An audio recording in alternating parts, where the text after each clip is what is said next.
faut faire le changement de constitution. Pour nous faire, nous changer de constitution avant les élections. Il était une voix, une conscience.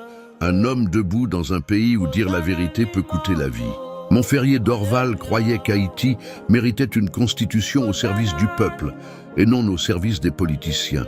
Il dénonçait un système injuste, un État capturé par des intérêts personnels, pendant que la majorité du peuple continuait de souffrir dans le silence.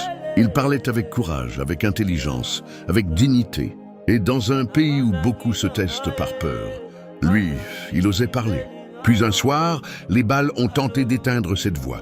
Mais quand on assassine un homme parce qu'il défend la justice, parce qu'il réclame des changements, parce qu'il refuse de se soumettre, alors cela prouve que ses paroles dérangeaient. Cela prouve qu'il touchait à une vérité que certains voulaient cacher. Aujourd'hui encore, le peuple haïtien attend justice. Car tuer un homme ne doit jamais tuer son combat. Le combat de Dorval ne doit pas mourir avec lui. Parce qu'à chaque fois qu'un Haïtien essaye d'aider ce pays, on tente de le réduire au néant.